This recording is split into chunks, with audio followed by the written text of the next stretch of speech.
venga, yo puedo llevar el... A esta charla virtual. Como bien ha dicho Juan Antonio, es la cuarta vez que colaboro con el programa universitario José Saramago, 50 Plus. Bueno, he hablado del color en el mundo del arte, del erotismo, en las imágenes, también de arquitectura simbólica. Y bueno, pues para esta ocasión he preparado una pequeña charla que espero que no se haga demasiado pesada sobre el cartelismo, sobre el mundo de finales del siglo XIX, principios del siglo XX, lo que llamamos en ocasiones la Belle Époque, el inicio del cartelismo en ese modernismo. Bueno, yo me voy a poner el cronómetro para no pasarme, no quiero irme mucho más allá de los 50 y pico minutos.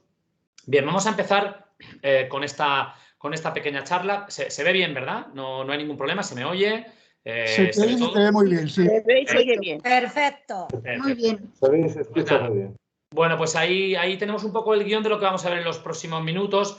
Vamos a hacer una brevísima introducción a esa segunda mitad del siglo XIX, con ese momento importantísimo como nacimiento, digamos, del mundo moderno que fue y que supuso la Revolución Industrial. Y luego ya nos centraremos dentro de lo que es el cartelismo. No me quiero detener aquí porque vamos a ir viéndolo poco a poco, pero bueno, siempre por deformación profesional, pues me gusta siempre incluir un pequeño índice o sumario o esquema de lo que vamos a ver. Bueno, hay que decir que el mundo en el que vivimos, lo que llamemos o conozcamos como capitalismo, este mundo en el cual pues, la publicidad, el diseño gráfico y este tipo de cuestiones tienen una importancia tan grande, este mundo, como digo, pues podemos rastrear sus inicios y escarbar sus raíces hasta el siglo XIX.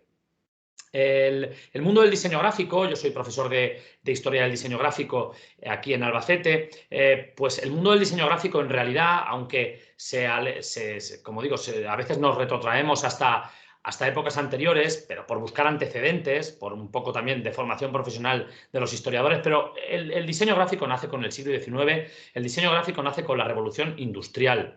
La Revolución Industrial es sin duda uno de los grandes momentos de cambio en la historia de la humanidad. Pues hablamos de la revolución neolítica hace miles de años, podemos hablar de la revolución de la imprenta, del conocimiento en 1450 aproximadamente, y luego tenemos este enorme cataclismo que supuso esa revolución industrial, que fue uno de los mayores cambios en la historia, como digo, de la humanidad. Aquí tienen un pequeño mapa que nos indica un poco el epicentro de esa revolución industrial, donde surgió, y esa especie de líneas de fuerza, esa especie de líneas concéntricas que nos indican cómo fue creciendo ese movimiento. Como vemos ahí, pues la revolución industrial nace, bueno, desde finales del siglo XVIII ya se pueden encontrar vestigios, pero sobre todo a partir de 1840-50 nace, como vemos, en las Islas Británicas, y de ahí, de forma concéntrica, pues se va extendiendo como si de una piedra cayera a un estanque y las ondas, como digo, se fueran expandiendo.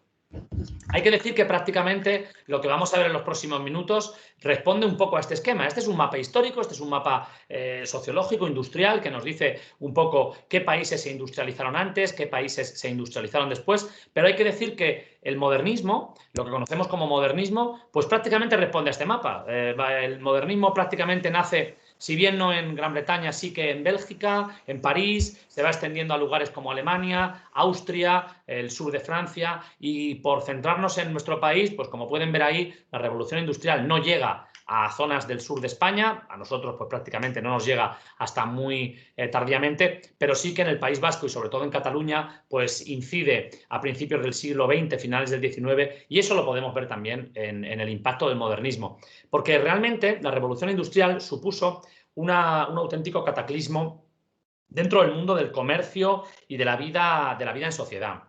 La revolución industrial supuso el cambio de un paradigma y de un modelo de consumo pues prácticamente antiguo, medieval, basado en los gremios, basado en una muy poca capacidad de producción y siempre manufacturada, a una producción en masa, una producción en cadena, de manera industrial.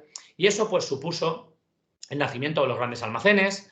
Allá arriba tienen una publicidad de Au Bon Marché, que es el primer gran almacén de la historia en París, organizado por los Boussicou, que significa, bueno, el buen precio. De él derivan todos los grandes almacenes que conozcamos, los Lafayette, los Printemps en París, el Corte Inglés, Galerías Preciados, Marks & Spencer, cualquiera que se nos ocurra. También las marcas. la idea de la marca moderna, la marca como logotipo, como identificación de un producto, nace en la segunda mitad del siglo XIX. El embalaje, lo que en ocasiones llamamos packaging, quizá abusando de ese anglicismo, todo eso nace con relación a la revolución industrial y a todos los impactos tecnológicos que ésta trae. Entre ellos, no hay que olvidar el de la litografía. La litografía es una técnica de reproducción de imágenes que nace en 1796, de la mano de Alois Senefelder, un alemán, y años después Godofredo Engelmann desarrolla la cromolitografía. La litografía y la posterior cromolitografía, la litografía a color, supusieron un impacto brutal en el mundo de las imágenes en Occidente. Hasta la litografía, las imágenes eran casi todas únicas. Había técnicas de reproducción de imágenes, existía la entalladura, la silografía, el aguafuerte, el grabado, etc. Pero la litografía vino a suponer un cambio de paradigma tremendo. Porque la litografía, si bien en un primer momento se utilizó desde un punto de vista artístico, los artistas se dieron cuenta de las enormes ventajas que tenía ese procedimiento de dibujar directamente sobre piedras calizas de una zona del sur de Alemania, de la zona de Baviera. Como digo, los artistas fueron los primeros en darse cuenta. Ahí tienen arriba a la izquierda pues, obras de Delacroix, Géricault, abajo a la izquierda del propio Goya. Como digo, los artistas fueron los primeros en darse cuenta del impacto de la litografía para difundir y multiplicar sus imágenes. Pero desde el punto de vista que nos concierne esta tarde, la importancia de la litografía tuvo que ver con su empleo gráfico, con su empleo dentro de lo que hoy conocemos como diseño.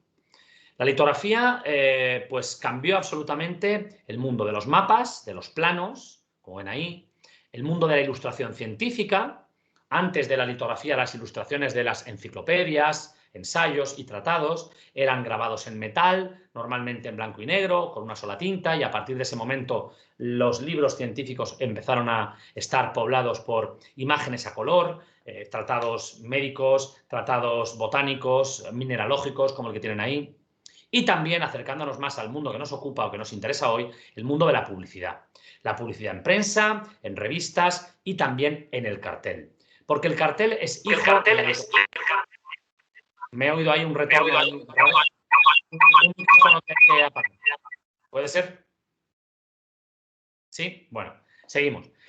Como digo, la litografía es hija de la revolución industrial, la litografía es hija de estas innovaciones técnicas y la litografía va a ser la madre del cartel. Y el cartel va a ser fundamental. Este es un cuadro que me encanta, un cuadro que me entusiasma, de una pareja de jóvenes parisinos, un matrimonio joven que ha salido a pasear por las calles del París pues de 1880, de 1890, y se detiene ante los muros de esa ciudad que hasta hace poquísimos años eran muros desnudos, muros vacíos, muros de piedra o de revoco, de yeso, y que de repente a finales del siglo XIX se convirtieron en muros que eran auténticos museos de imágenes llenas de color, llenas de dinamismo y llenas de vida. Ese mundo de los carteles. La gente salía a ver carteles en el París, en la Barcelona o en la Milán de 1890. La gente salía a pasear a ver carteles, como también por esa época la gente empezó a salir a pasear a ver escaparates. Hoy en día es un mundo que ha cambiado. Hoy en día nuestras ciudades están llenas de paredes en las que hay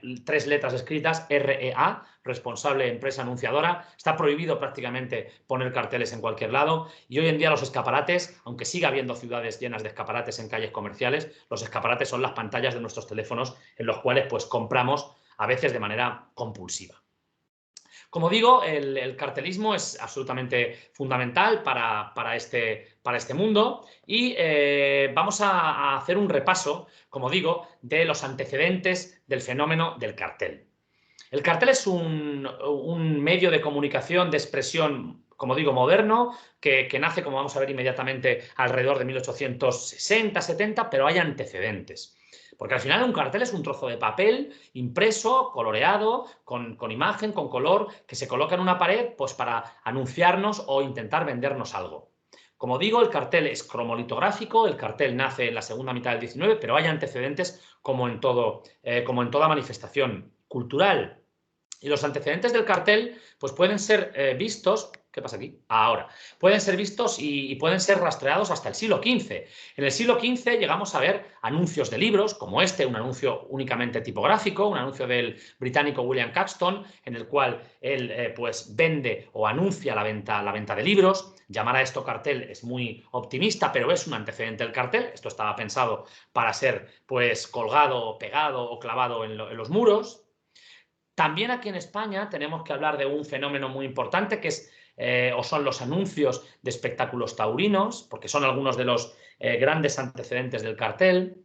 Hay que decir que muchos de los carteles que vamos a ver, sobre todo en la primera época, son anuncios de espectáculos.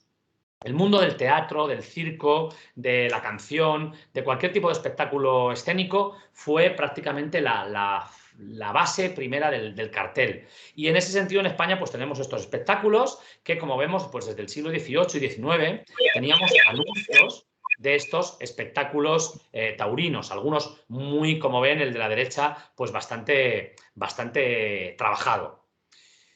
También en el siglo XIX, en el mundo sobre todo norteamericano, aparecen estos anuncios tipográficos, anuncios pues, de bailes, de espectáculos, de obras de teatro, de circos, que están resueltos con letras, con tipografías a partir de letras de madera impresas, de gran tamaño, y son también algunos de esos antecedentes del cartel, que ya llegando a la España de finales del XIX, podemos ver aquí en este cuadro de José García Ramos, que está conservado en el Museo de Bellas Artes de Sevilla, cómo de nuevo vemos pues ahí un cartel taurino, curiosamente con un papel rosa, pero bueno, el papel del rosa, el rol del color rosa como color masculino, ya lo tratamos en una charla aquí en la Universidad José Saramago, pero como digo, llegamos incluso hasta mitad del siglo XIX y vemos ya carteles litográficos, pero todavía coloreados a mano.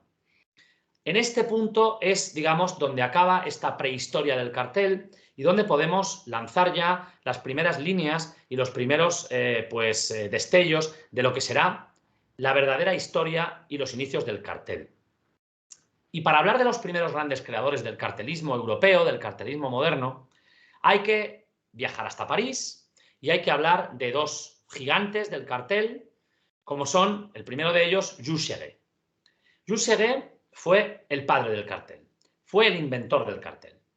Jules Chéré era un francés que desde muy joven demostró grandes dotes para el dibujo y que, siendo un niño, su familia le hace empezar a trabajar en una empresa litográfica. Chéré empieza a trabajar, como digo, en esta empresa y, siendo todavía joven, veinteañero, pues la empresa lo manda a Londres. Lo manda a Londres a investigar sobre nuevas técnicas y nuevos modos de impresión. Allí en Londres, que era la ciudad más moderna a nivel tecnológico de aquel momento en el mundo, pues Chéré descubre la técnica de la cromolitografía. La cromolitografía, que había sido inventada, como ya hemos dicho, por Godofredo Engelmann, el alemán, pues él, este hombre de origen alemán, pues Chéré descubre la cromolitografía, la manera de imprimir a varias tintas, y cree haber encontrado una herramienta fabulosa para crear un nuevo lenguaje, que es el del cartel. Vuelve a París, monta su empresa y inventa el cartel. Chéré inventa el cartel como medio de expresión gráfico en el cual se unen ilustración y rotulación, imagen y texto. Y aquí tenemos uno de los primeros carteles de Chéré. La Vie Chauvois, de 1866, un cartel de espectáculos, un cartel teatral, en el cual, como podemos ver, ya vemos esa combinación de imágenes y texto, pero todavía vemos simplemente una tinta. La litografía imprimía una tinta, normalmente negro sobre papel blanco. Aquí Chéré, por intentar darle un tono algo más colorido, utiliza esta tinta verde, este tono verdoso que va a ser un poco recurrente durante sus primeros 25 años de carrera. Vemos un formato apaisado, cosa que es muy poco habitual en el mundo del cartel. Chéré está inventando un mundo nuevo, está explorando un territorio novedoso y es evidente que le cuesta varias décadas pues, desarrollar ese lenguaje. Pero como vemos, enseguida él va avanzando y tenemos aquí ya muestras de los años 80, en el cual el formato ha cambiado a vertical, que será el formato tradicional del cartel, y ya vemos cómo Chéré ha incluido otras tintas. Chéré durante alrededor de 30 años, de manera algo sorprendente, decide imprimir a varias cintas y en concreto con ese verde que digamos que arrastra y hereda de sus primeras obras, un rojo y un negro. Es una elección muy extraña, porque de los tres colores que estamos hablando, el verde, el rojo y el negro, solo el rojo, una tinta rojiza, sería un color primario. El resto, el verde es un color secundario y el negro es un color, digamos, neutro, es un color que no entraría incluso ni siquiera dentro de la gama de los colores. ¿Esto qué provoca? Pues esto provoca que realmente durante veintitantos años los carteles de Xeré tengan muy poca variedad cromática, porque la mezcla es casi imposible. Si mezclas un rojo con un verde te da un marrón, si mezclas un rojo con un negro te da prácticamente otro marrón. Entonces estos carteles son muy iniciales, son muy primitivos, él va mejorando. Aquí tenemos cómo va incluyendo rotulaciones más atrevidas, pero todavía con esa gama de cromática bastante reducida. Y no es hasta los años 90 del siglo XIX cuando él se da cuenta que, finales de los 80, principios de los 90, él se da cuenta de que tiene que cambiar la gama cromática y que lo ideal es intentar trabajar con lo que en aquel momento se empezaba a llamar como colores primarios: amarillos, rojos y azules. ¿Esto qué le permite? Pues esto le permite, podemos ver el cambio tan radical de unos colores bastante apagados, unos carteles excesivamente monótonos, a carteles llenos de luz, de brillo, de dinamismo y de intensidad cromática. Los amarillos, los rojos y los azules le permiten a Xeré prácticamente lograr cualquier color. Obvia el negro, no va a trabajar prácticamente con negro. ¿Cómo va aprendiendo? No, así no aprendo nada. Sí, porque mañana va a hacer ya que al lápiz y mete. Hola. Buenas. Bueno, seguimos. Como digo, obvia el negro. Prácticamente lo que ven ustedes ahí como un color muy oscuro es la mezcla de estos tres colores, un rojo muy intenso y un azul muy intenso. Y como vemos, aparecen ya una serie de mujeres, de chicas jóvenes despreocupadas, de chicas jóvenes divirtiéndose de manera más o menos libre, que fueron conocidas en la época como las xerets, como las cheretes, ¿no? Una especie de modelo de comportamiento femenino. Aquí tenemos alguno de estos carteles y bueno, pues me gusta poner este. Yo no me veo ahora mismo la cámara, pero creo que más o menos se pueden dar cuenta que detrás de mí pues tengo ese cartel. Yo tengo la suerte de tener en mi casa un Xeré que mis compañeros de la Escuela de Arte me regalaron hace unos años. Es una joya de 1894 que pues preside mi salón desde hace pues ya aproximadamente 6 años. Bien. Xeré fue fundamental, Xeré fue importantísimo. Dense cuenta que hubo momentos a finales de los años 90 en los cuales, pues quizá hubo momentos en los que de 7, 8, de cada 10 carteles que había en París, pudo haber momentos en los que, como digo, 6, 7 u 8 fueran de Xeré. Xeré tiene más de 1000 carteles. Tuvo una auténtica empresa, un auténtico imperio de cartelería. Y de hecho, miren lo que comenta Huysmans, el gran Huysmans, el escritor y crítico en 1880. Recomiendo limpiarse los ojos quedándose un buen rato delante de esas vallas, donde estallan las sorprendentes fantasías de Xeré. Esas fantasías de colores tan ágilmente dibujadas y tan vivamente pintadas. Hay 1000 veces más talento en el más modesto de esos carteles que en la gran mayoría de los cuadros que he tenido la triste suerte de comentar. Un crítico de arte, un crítico de pintura, que en ese momento comentaba cuadros de los impresionistas, de los simbolistas, de Manet, de Van Gogh, etcétera, que él cree que los carteles de Xeré son más interesantes que esos cuadros que hoy en día pueblan los museos. Miren esta imagen que les he querido poner, la ven en pequeñito, lo siento. Esto es como si dijéramos el telón de un teatro cubierto de carteles. Los carteles se ponían por todos los sitios. Ahí lo ven. Y si se fijan, curiosamente, no sé si el cursor se llega a ver, es posible que no, pero arriba a la izquierda tienen ustedes este cartel que yo mismo tengo aquí detrás. ¿Vale? Bueno, pues como ven, todo el mundo del París de aquellos años. El propio Manet en este cuadro en el café reproduce un cartel de Xeré. Ahí al fondo a la derecha, en el cuadro de Manet que tienen ahí, pegado dentro del café y mirando hacia afuera, pueden pues distinguir la parte inferior del cartel que tienen a la izquierda. El París de 1870, 80, 90 era un París de Xeré. Xeré fue fundamental, importantísimo, y creo que hay que reivindicarlo como uno de los creadores de la imagen del París de aquellos años. Ahora bien, si Xeré es el padre del cartel, Tourloutre es el padre del cartel moderno. Es el primer cartelista verdaderamente moderno de la historia. No me puedo detener demasiado en Tourloutre, es una persona que ustedes pues conocen de sobra. originario, oriundo del sur de Francia, nació en la ciudad de Albi, una preciosa ciudad del sur de Francia. Nació en una familia noble, eso no le libró de tener problemas de salud desde pequeño, problemas de crecimiento, seguramente quizá por algún cierto tipo de endogamia genética. Además, se partió las piernas cuando era muy pequeño, lo que le provocó un detenimiento del crecimiento del cuerpo, de su parte inferior del cuerpo, y una apariencia, pues, como dijéramos, prácticamente ser un enano, aunque él tenía un tronco superior absolutamente normal. Esto le llevó a viajar a París cuando era todavía muy joven y a refugiarse en el mundo de la noche. Toulouse-Lautrec encontró en la noche un ambiente, un ecosistema, digamos, amigable. Sabemos que en la noche todo está más o menos permitido, quizá a quien de día se le miraría raro o extraño o con una mirada diferente, en el mundo de la noche es aceptado sin problema. Y él vivió entre prostitutas, dentro de los cabarets y dentro de un ambiente, pues, libertino si queremos, pero en el que él por lo menos pues, pudo ser medianamente feliz hasta que murió muy joven, como ven, en 1901, por complicaciones de la sífilis y del alcoholismo. Pues bien, Toulouse-Lautrec fue el revolucionario del cartel, fue el gran, la persona que cambió el mundo del cartel. ¿Por qué? Pues miren, pues porque Toulouse-Lautrec hacía los carteles que le daba la gana, que eran pocos, para amigos y sin ningún tipo de, digamos, necesidad. Cheret tenía una industria, Cheret tenía un negocio y tenía que responder a todo tipo de carteles. Hizo 1000. Toulouse-Lautrec hizo 30 y pocos carteles. Poquísimos. Solo para amigos. Solo para encargos que prácticamente ni cobraba.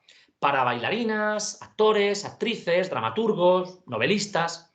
Y él se enfrentó al cartel de una manera nueva, diferente, sin prejuicios, sin clichés.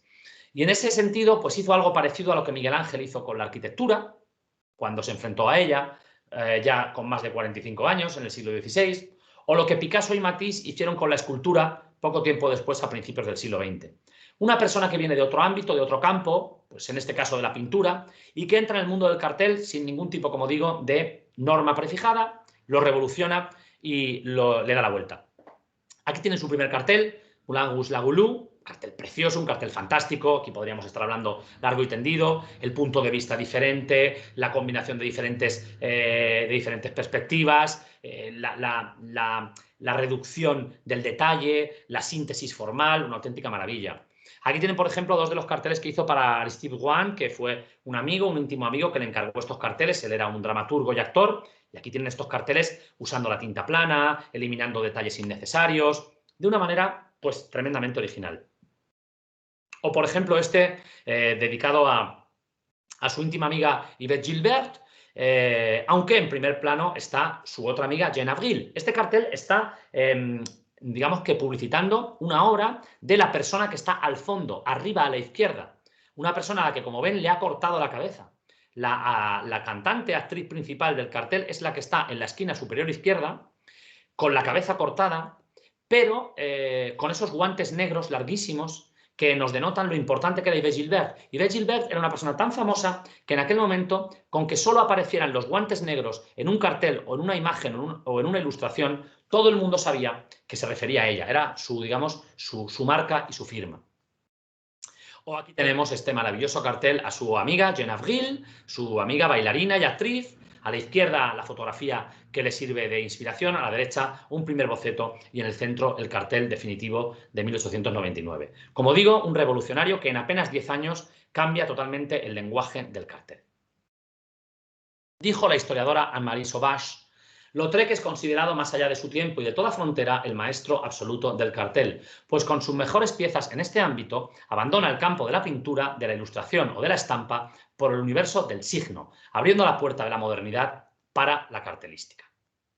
Bien, una vez hemos introducido a estos dos grandes padres del cartel, Cheret, Toulouse-Lautrec, vamos a empezar a hablar del modernismo. Hay que decir que Cheret y Toulouse-Lautrec conviven con el modernismo, conviven con lo que vamos a empezar a hablar.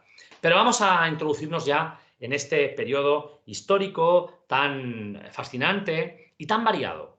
Porque yo insisto, bueno, yo creo que cuando todos hablamos y pensamos en el modernismo, que no hay que confundir con la modernidad, Cuando pensamos en el modernismo pensamos, yo creo que, pues no sé, en Gaudí muchas veces, quizá en Héctor Guimard, en Víctor Horta, en Alfons Mucha, del que vamos a hablar ahora.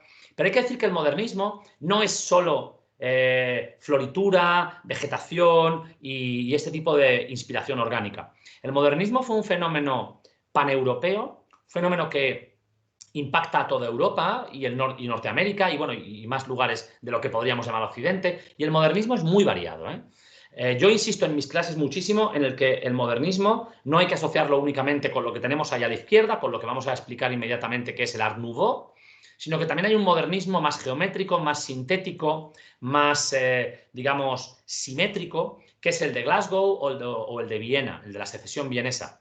Y todo ello es interesante, todo ello es digno de estudiar y muchas veces tendemos, quizá también por la importancia que tiene el modernismo catalán en España, a creer que el modernismo solo fue el Art Nouveau y no fue así. Voy a intentar pues, resumir esto en los próximos minutos. Bueno, no sé si voy muy rápido, no sé si... ¿Va todo bien? ¿Sí? Muy bien. Sí, sí. ¿Sí? Alguien se cuela de vez en cuando. No pasa nada. Bien. No hay ningún tipo de problema. Mientras que se me oiga a mí, y si hay algún problema, yo tengo aquí tengo el móvil al lado, Juan Antonio, pues lo miro porque voy mirando la hora. Se te oye bien. Vale, perfecto. Sí, bueno, pues vamos a empezar con el Art Nouveau. El modernismo, como digo, a mí me gusta diferenciar tres tendencias. De izquierda a derecha, el modernismo orgánico biológico, conocido generalmente como Art Nouveau. En el centro veremos el modernismo de transición y a la derecha el modernismo geométrico. Pero empecemos con el Art Nouveau. El Art Nouveau o modernismo orgánico o biológico. Sin duda es el más importante desde el punto de vista cuantitativo. Sin duda este tipo de modernismo, inspirado en la naturaleza, es del que más muestras quedan en toda Europa y en Norteamérica y en otros países del mundo, como digo. Y es un modernismo que viene a revolucionar y a renovar extraordinariamente el mundo de las artes decorativas, sobre todo del diseño, a finales del siglo XIX. Yo sé que a mi querida amiga Paca, pues Paca Villena le encanta el Art Nouveau y le dedico especialmente esta parte a ella. Bien, a finales del XIX, el mundo de la arquitectura, del diseño de interiores, de las artes aplicadas, estaba dominado por un historicismo quizá algo ecléctico y poco original. Ese estilo Bellas Artes, del que aquí en Albacete todavía tenemos muy buenos ejemplos, como el Pasaje Lodares, o hay tantísimos ejemplos en la Gran Vía de Madrid. Bueno, un estilo inspirado en periodos del pasado, en la arquitectura pues, barroca, la arquitectura renacentista, esos neos que a veces se llaman. Pues bien, el modernismo lo que vino a intentar hacer es pues, romper con todo esto.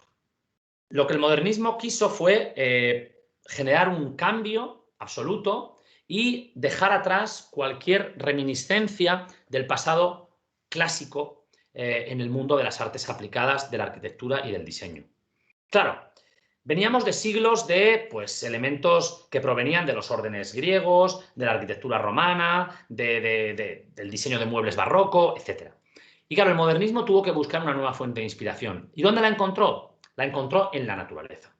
La encontró en las plantas, en la flora, en la fauna, en los zarcillos, en los pétalos, en las raíces, en los troncos, en los capullos de flor.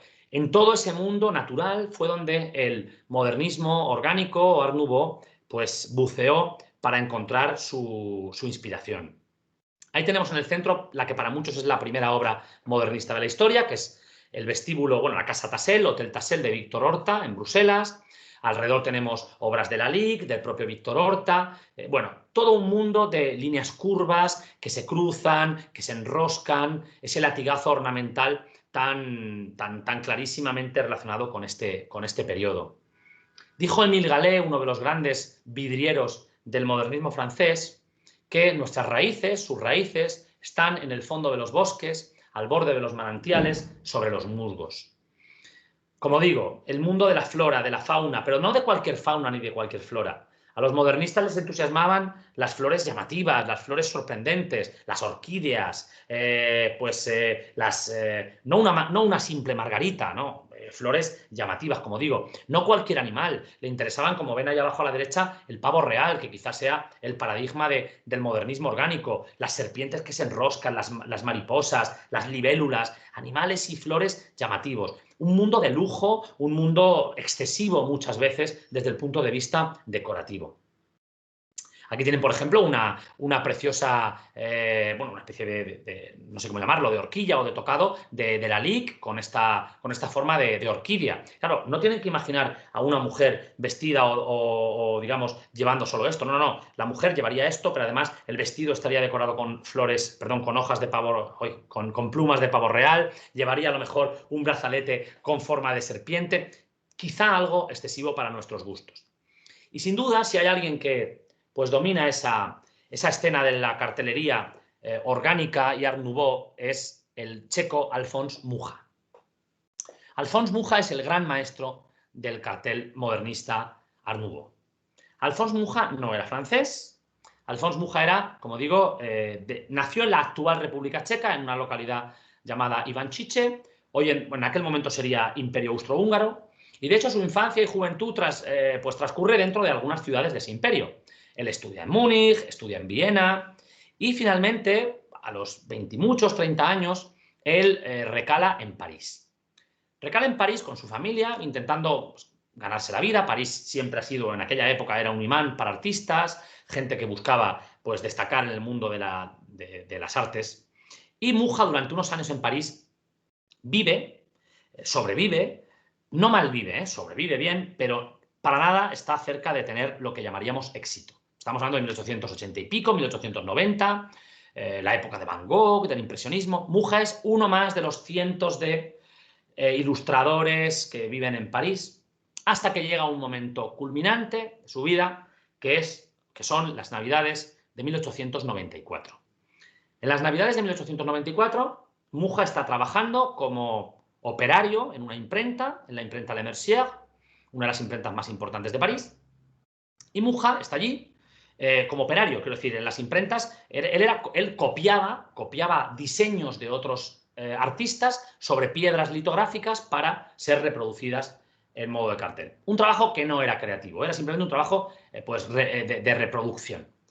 Ahora bien, esas Navidades de ese año, a última hora, entra un encargo inesperado. Ese encargo es el encargo para un cartel de una obra de teatro de la actriz estadounidense Sarah Bernhardt, que era en aquel momento pues, la actriz más importante del mundo. No sé, comparable ahora a cualquier actriz que se les ocurra a ustedes, ganadora de varios Oscars y la actriz que cualquier serie o película se rifa. Entró el encargo y en la imprenta parece ser que no había ninguno de los diseñadores, ilustradores, cartelistas de plantilla para resolver el encargo, y el responsable de la imprenta pues le dijo a este, ya no era joven, tenía 34 años, pero le dijo, mira, haz algo porque si no tenemos que responder. Y Mucha, de repente, pues hizo esta maravilla de cartel que tienen ustedes a la izquierda, Gismonde, de 1894, para el Teatro del Renacimiento de París, para una Sarah Bernhardt mucho más mayor que en esa foto que ven ustedes. Sarah Bernhardt ya era una actriz mucho más mayor. Esa foto es de 20 y tantos, 30 años antes. De hecho, yo creo que a ella le encantó verse tan guapa y tan joven y tan divina. Bueno, el cartel fue un terremoto absoluto dentro de la escena del arte y del modernismo en aquel momento. Sarah Bernhardt quedó maravillada con el cartel, con el nivel de detalle, con la inspiración medievalizante, con el dibujo exquisito, con la imitación del mosaico dorado. Bueno, quedó tan fascinada esta mujer que le dijo a Mucha que quería que fuera su diseñador de cabecera, su cartelista de cabecera, durante los próximos años. Tenemos aquí uno de esos casos en la historia del arte, del diseño, de la creatividad, en el cual una persona prácticamente está en el momento adecuado, en el lugar exacto. Porque Mucha, de ser un desconocido emigrante checo, se convirtió en el cartelista más famoso de París. El 1 de enero de ese año se puso este cartel en las calles de París, y esto fue un antes y un después, tanto para Mucha como para el modernismo, porque creó un estilo. De hecho, en los años siguientes se habló del estilo Mucha, de un estilo novedoso. A partir de ese momento, aquí tenemos otras muestras de carteles para Sarah Bernhardt en los años posteriores, unos carteles maravillosos, unos carteles enormes, Estos carteles que tienen ustedes aquí tienen cerca de 2 metros de altura, 2 metros por 80 centímetros de anchura, son carteles grandísimos. Son carteles para los cuales se han empleado muchas piedras. Piensen que cada uno de los colores que ven es una piedra. Hay un dibujo dentro de una piedra que algunas veces pesaban 200 y 300 kilos. Piedras que cada una imprimía un color y se iban superponiendo hasta dar lugar a estos carteles. Y carteles de un lujo exquisito, un lujo nunca visto. Yo tengo que reconocerles que durante muchísimo tiempo yo expliqué a Muja en mis clases de historia del diseño gráfico y creía conocerlo medianamente bien. Bueno, tampoco soy un experto, no soy un experto en nada, pero bueno, creía tener más o menos las claves de la obra de Muja, hasta que hace, pues, no sé si 4 o 5 años o 3, no me acuerdo, pues fui a Madrid a una exposición en la calle Arenal, el Palacio de Gaviria, y ahí fui a ver una exposición de Muja. Y bueno, tenía ganas de ver carteles de Muja, porque no es fácil ver carteles de Muja aquí en España, y cuando vi esa exposición me quedé absolutamente maravillado. ¿Por qué? Pues porque miren, esos carteles que ustedes ven ahí, que son unos carteles ya de por sí fantásticos, están resueltos con tintas metálicas. Esto es algo que me dejó patidifuso.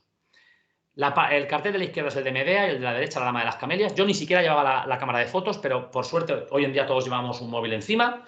Y ahí tienen ustedes cómo intenté yo reflejar esos carteles con tintas metálicas. Imaginen ustedes un cartel impreso con una tinta brillante, dorada, plateada, para ser colgado en un muro. Piensen una cosa, cualquier cartel que hoy en día vemos en una exposición es un cartel que no cumplió su objetivo. Los carteles, su objetivo eran ser pegados en una pared para publicitar una obra de teatro o un producto. Si hoy en día algunos se conservan es porque había gente que arrancaba los carteles de las paredes para coleccionarlos. Había gente que sobornaba a los operarios que pegaban los carteles en los muros para que les guardaran alguno, para enmarcarlos y tenerlos en casa. De hecho, el propio Segué, del que acabamos de hablar, en 1899, 1900, no me acuerdo exactamente, llegó a hacer una serie que se llamaba Maestros del Cartel, Maîtres de l'Affiche, una serie de carteles para vender, más pequeñitos, porque los carteles son enormes, como este que tienen ustedes aquí detrás, los carteles son gigantescos, pero él, pues, llegó a hacer una serie de carteles para que la gente los comprara, porque la gente realmente se entusiasmaba con estas imágenes. Eran las imágenes que al final, pues, poblaban sus ciudades. La gente no iba a los museos, la gente no iba al Louvre, ni al Prado, ¿qué va? La gente normal lo que hacía era salir por la calle y ver esto. Este era su ecosistema visual, estas eran las imágenes que ellos recordaban. Igual que pues después nosotros tenemos una serie, un ecosistema, ¿no? Un mundo visual que está basado pues en las marcas que comprábamos de pequeños o en los cómics, etcétera, etcétera. Algo parecido a lo que luego el pop art recupera en la segunda mitad del siglo XX. Aquí tienen. Miren qué maravilla de cartel. Yo este cartel lo expliqué durante muchos años. Es un cartel precioso. Fíjense ustedes ahí la belleza idealizada de la joven. Fíjense ese pelo que se enrosca, ese rizar el rizo, extraordinario. Los carteles de Muja no son realistas, son figurativos. Aquí reconocemos una chica fumando un cigarrillo con el pelo largo, pero ni el humo de los cigarrillos es así, ni aquí, ni en Marte, ni el pelo de las chicas tiene esa forma. Está todo estilizado, está todo exagerado, todo está llevado al extremo para buscar ¿qué? Para buscar decoración, ornamentación, el mayor impacto visual posible. Pero como les digo, imaginan este cartel, que es un cartel ya de por sí precioso, cuando yo me lo encuentro en esa exposición y me doy cuenta que está impreso con tinta dorada.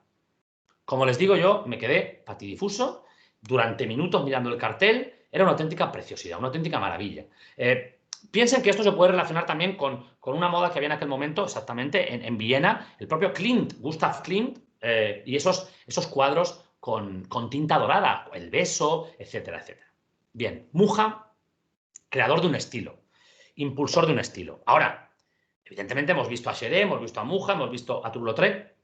Tienen que pensar que se imprimieron millones de carteles en la Francia de aquel momento, en la Alemania, en la Europa de aquel momento. Hubo muchos más cartelistas. Aquí tiene otros más de Muja, ¿de acuerdo? Miren ese gusto por las líneas curvas, las líneas ondulantes, en el de la izquierda cómo el humo se va enroscando, en el de la derecha un cartel de unas cervezas, en el cual el pelo de la chica pues se enrosca de la misma manera.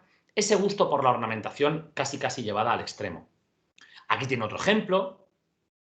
Este lo pongo siempre en clase porque los carteles de Muja eran encargos y muchas veces al a la persona que lo encargaba le daba igual que no se viera el producto. Es decir, lo importante era un cartel de Muja. Este cartel de Muja, Mónaco Monte Carlo, es posible que alguno de ustedes diga, ¿y esto qué está anunciando? ¿Por qué está anunciando? Porque no se sabe lo que anuncia. No está el producto. El producto no está. Daba igual, lo importante era el cartel. La fascinación por la decoración, por la belleza de las flores, de la belleza idealizada de la chica, el simbolismo de la primavera, esa alegoría primaveral de rejuvenecimiento, de renovación, de vuelta a nacer. Este cartel es de una línea férrea, de un tren, entre Mónaco y Monte Carlo. Ya me dirán ustedes dónde está el tren, dónde está la locomotora y dónde está ese mundo industrial. En ningún sitio. Lo que hay es un mundo natural de belleza idealizada. Esta misma chica, este mismo diseño podía servir unos meses después para anunciar otra cosa totalmente diferente. Betunes, o jabones, o champán. Daba igual, lo importante era ese impacto visual. Como digo, Muja era un estilo. Aquí tienen algunos ejemplos. Aquí tienen al gran Grasset, otro extraordinario cartelista. A la izquierda un cartel para Sarah Bernhardt, con la hora de Juana de Arco. Carteles llenos de detalle, llenos de minuciosidad, llenos de ornamentación.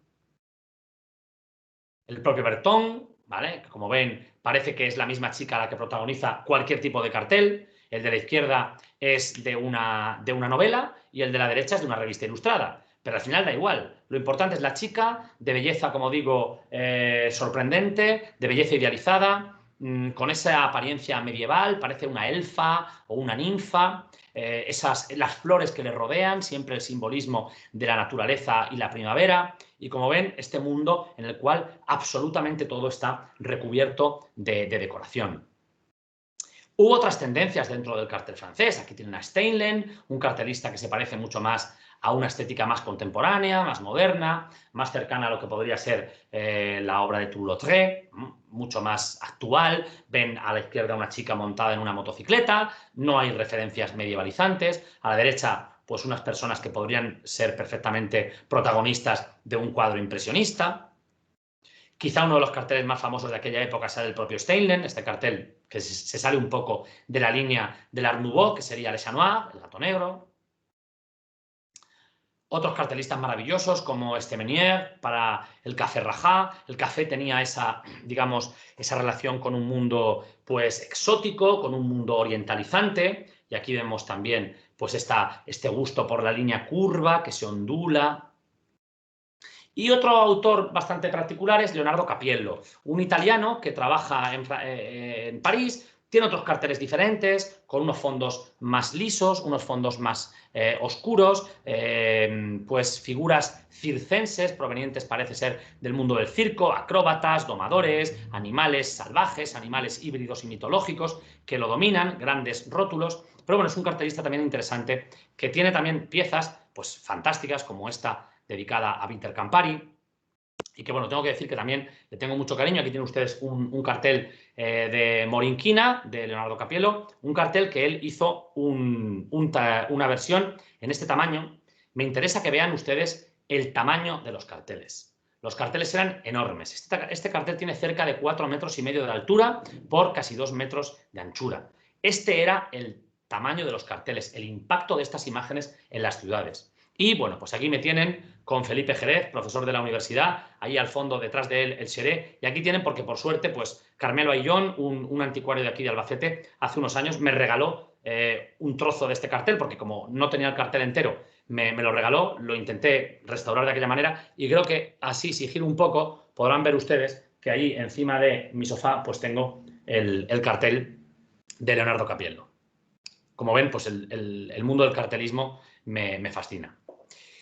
No solo hubo Art Nouveau en Francia, hubo Art Nouveau en toda Europa, en Alemania, en Italia, en Gran Bretaña y también en Cataluña, en España. En cada sitio se llamaba de una manera. En Alemania Jugendstil, estilo joven, en Italia estilo floreale, en Gran Bretaña Modern Style y aquí modernismo.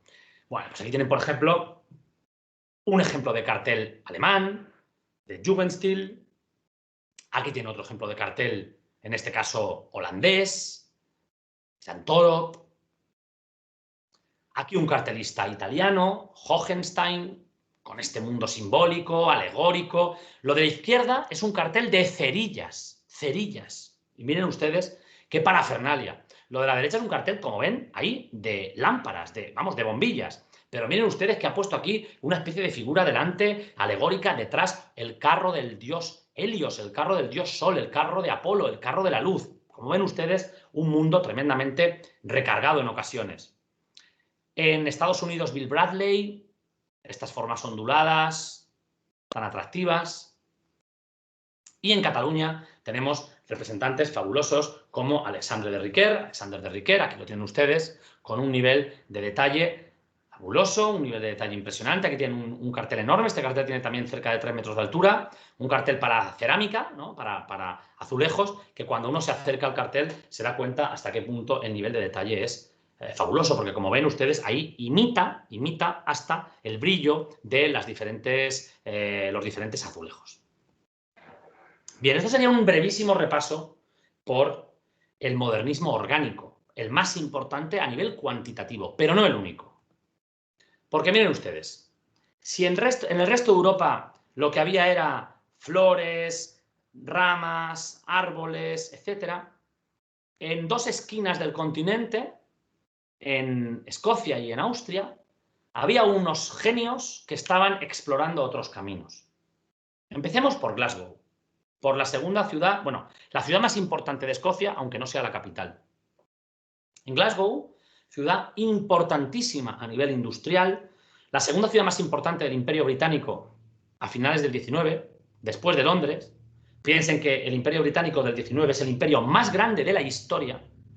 Imagínense la importancia económica de Glasgow. No lo he dicho, pero el modernismo, todo lo que estamos viendo, estamos viendo carteles, ¿eh?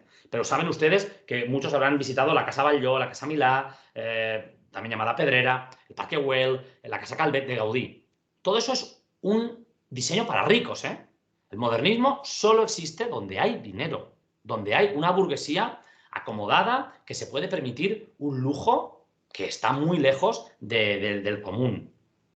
Pues bien, en Glasgow, allí se reunieron, alrededor de 1890, 4 personalidades auténticamente geniales.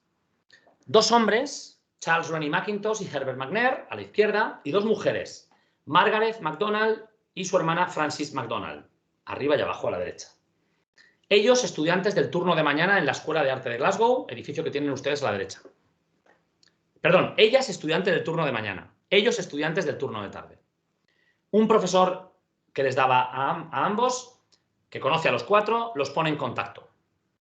Se conocen, empiezan a colaborar y acaban haciendo una asociación artística y personal, porque las 2 personas que tienen ustedes arriba se casan y las 2 personas que tienen ustedes abajo se casan. Acaban formando 2 matrimonios y acaban siendo conocidos en toda Europa como The Four of Glasgow, los 4 de Glasgow. Ahora bien, sin duda, los más importantes e interesantes son los 2 de arriba. A la izquierda, el arquitecto y diseñador de muebles Charles Rennie Mackintosh. A la derecha, la pintora, ilustradora Margaret MacDonald. Auténticamente geniales los 2. La fama, por desgracia y como siempre, se la ha llevado él durante décadas. Es cierto que las obras modernistas muchas veces eran edificios y como él era el arquitecto que firmaba los proyectos, se ha llevado la fama, pero insisto, el machismo ha sido clave. Pero ellos 2 hicieron obras fascinantes y obras en las cuales se inspiraban en la naturaleza, pero avanzaban hacia una síntesis geométrica.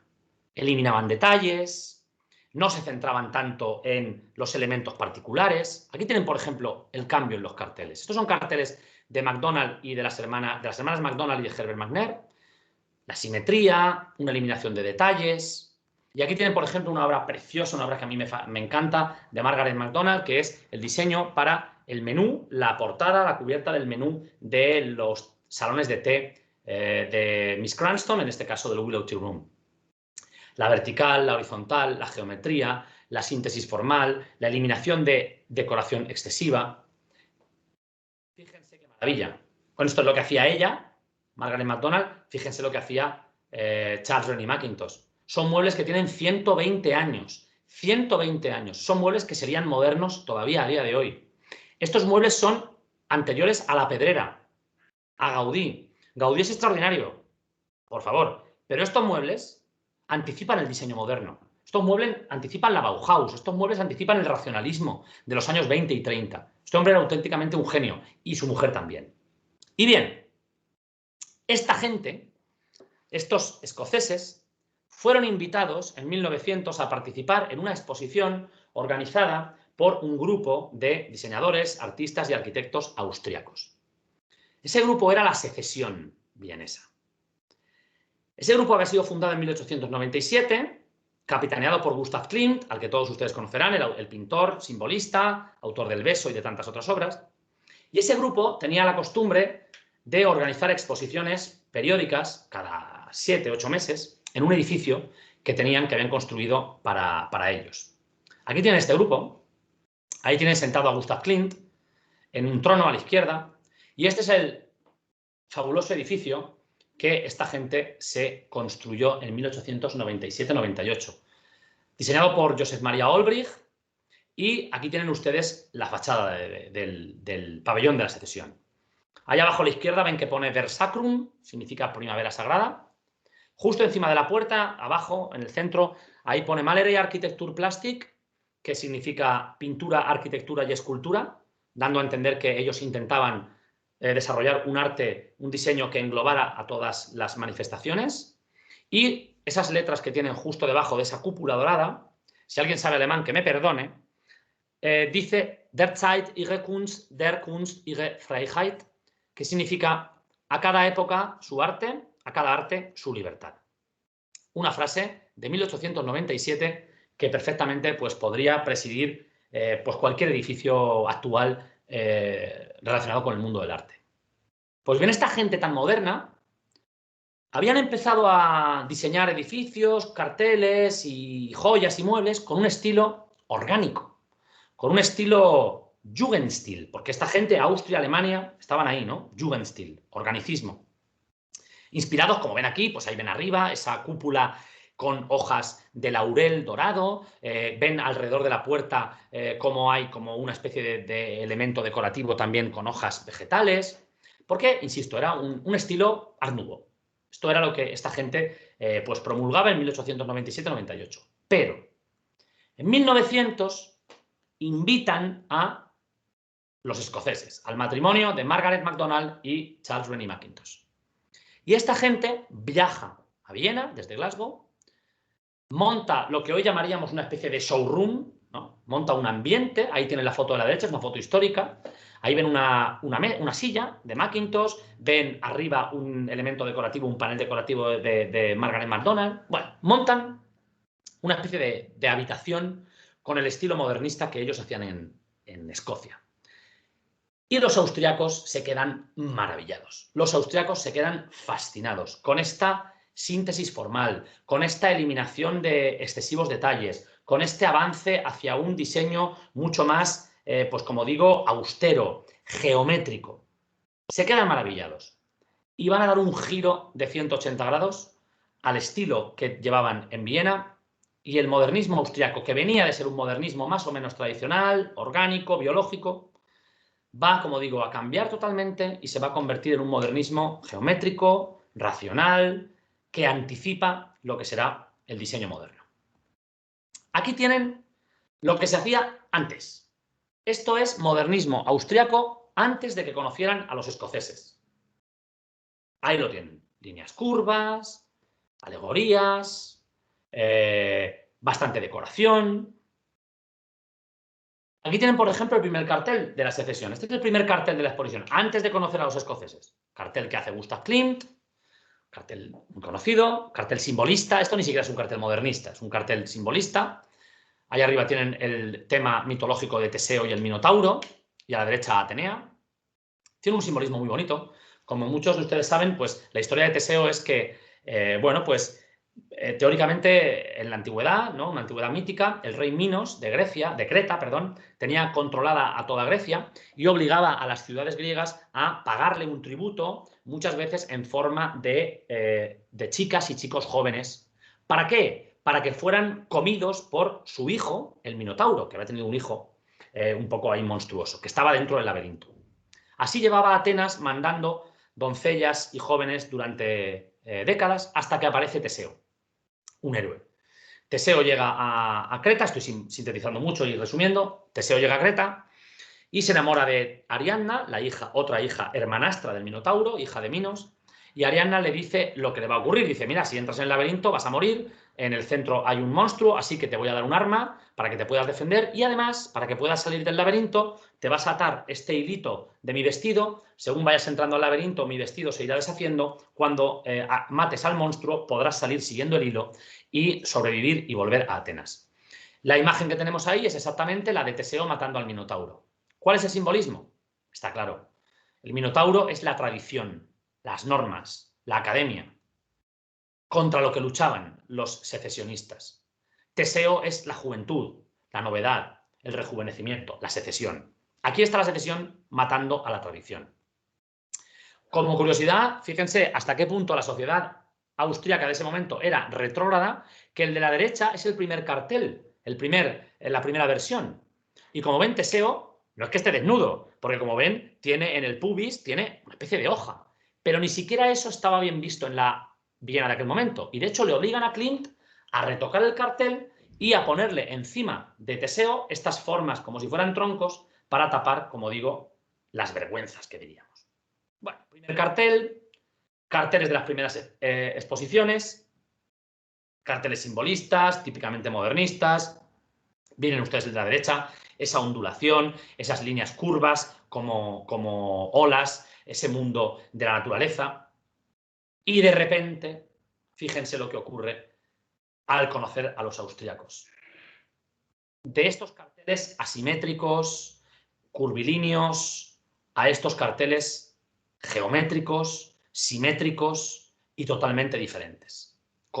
La misma gente, ¿eh? Esto que tienen aquí es de Augenthaler, el de la izquierda, pero el del centro es el de Alfred Roller. Y aquí tienen ustedes carteles de Alfred Roller y de Kolo Moser. Miren qué cambio. Miren qué avance. 1901, 1902. Estamos hablando de que esta gente hacía esto hace 120 años, mientras que en Francia, Muja seguía haciendo carteles llenos de decoración y de flores y de chicas. En Barcelona, Gaudí estaba haciendo sus casas. Miren qué carteles tan modernos, tan diferentes. Decorativos, sí, pero simétricos, modulares, geométricos.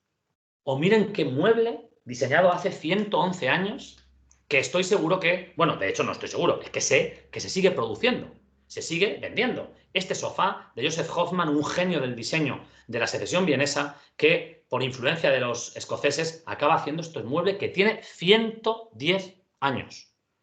Piensen ustedes en hace 110 años este mueble. Yo siempre digo lo mismo, yo pienso cuando cosas de hace tanto tiempo, yo pienso, porque claro, decimos de hace 110 años y no sabemos muy bien de cuánto hace esto.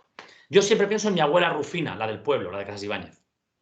¿Por qué? Pues porque mi abuela Rufina nació en 1914.